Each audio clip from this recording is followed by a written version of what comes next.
Assalamualaikum warahmatullahi wabarakatuh. Perkenalkan, nama saya Neta Kusumaningrum dengan NPM 2421010034. Baik, di sini saya akan menjelaskan tentang pengertian epistemologi. Pengertian epistemologi berasal dari bahasa Yunani yaitu episteme atau pengetahuan dan logos atau ilmu atau kajian. Secara umum, epistemologi adalah cabang filsafat yang mempelajari hakikat, sumber, batasan, dan validitas pengetahuan. Sumber-sumber pengetahuan tersebut ada dari empirisme, yaitu pengalaman indrawi. Yang kedua ada rasionalisme, yaitu akal atau logika. Dan yang ketiga ada intuisi atau pemahaman langsung terhadap kebenaran tanpa melalui proses berpikir yang panjang atau pengalaman empiris. Dan yang keempat ada otoritas atau tradisi dan testimoni. Yang kelima ada wahyu atau sumber keagamaan. Yang keenam ada metode ilmiah. Dan untuk referensi epistemologi dalam studi hukum keluarga, yaitu epistemologi berperan penting dalam memahami sumber-sumber hukum yang digunakan untuk menetapkan aturan-aturan dalam keluarga muslim seperti pernikahan, perceraian, hak dan kewajiban suami istri, serta warisan. Yang pertama yaitu sumber sekunder ijma dan qiyas. Ijma ada atau konsensus ulama. Ketika Al-Quran dan hadis tidak memberikan hukum yang eksplisit, para ulama bersepakat dalam menetapkan hukum keluarga. Contoh, batas minimal usia pernikahan tidak disebut dalam Al-Quran dan hadis secara spesifik, tapi ulama sepakat bahwa kematangan fisik dan mental harus menjadi pertimbangan. Yang keempat, qiyas atau analogi hukum. Digunakan dalam kasus-kasus baru yang tidak disebutkan dalam sumber primer. Contoh, penggunaan teknologi dalam akad nikah online dianalogikan dengan akad nikah biasa yang memerlukan saksi dan ijab kabul. Lalu, sumber tambahan ada istisan atau maslahah mursalah dan urf. Istisan atau prevensi hukum digunakan untuk memilih hukum yang lebih adil dalam kondisi tertentu. Contoh, dalam keadaan darurat, seorang istri ditelantarkan tanpa nafkah dapat mengajukan perceraian melalui hakim. 6.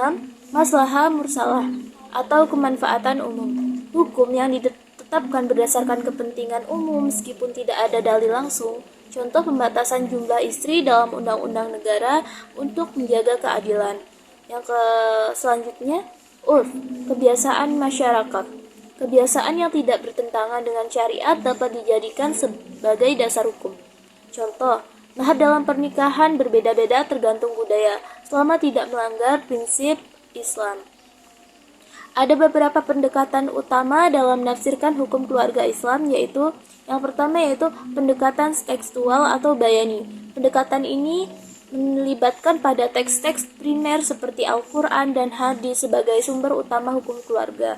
Lalu yang kedua ada pendekatan konseptual atau tahlili atau diroyah.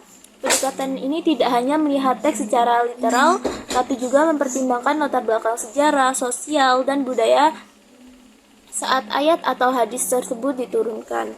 Lalu yang terakhir adalah pendekatan maqsid syariah. Pendekatan ini berfokus pada tujuan dan hikmah di balik hukum Islam.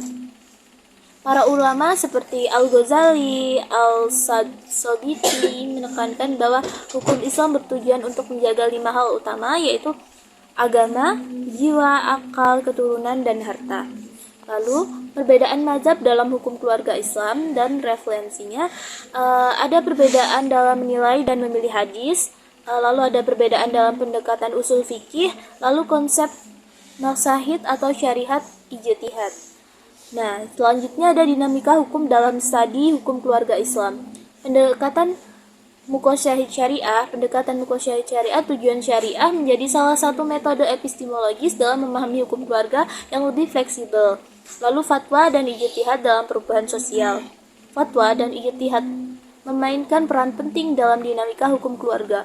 Ulama dan lembaga fatwa sering melakukan ijtihad untuk menyesuaikan hukum keluarga dengan kebutuhan masyarakat modern, seperti dalam kasus pernikahan, beda agama, peran wali nikah, dan hak waris perempuan. Lalu ada reformasi hukum keluarga dalam konteks negara muslim. Banyak negara muslim telah mereformasi hukum keluarga mereka berdasarkan pendekatan epistemologi yang lebih baik dan konseptual. Misalnya, di Tunisia dan Maroko, undang-undang pernikahan telah diubah untuk meningkatkan hak perempuan. Epistemologi membantu hukum keluarga Islam berkembang secara dinamis dengan mempertimbangkan tujuan syariah, fatwa, ijtihad, dan realitas sosial. Baik, sekian presentasi dari saya. Terima kasih. Wassalamualaikum warahmatullahi wabarakatuh.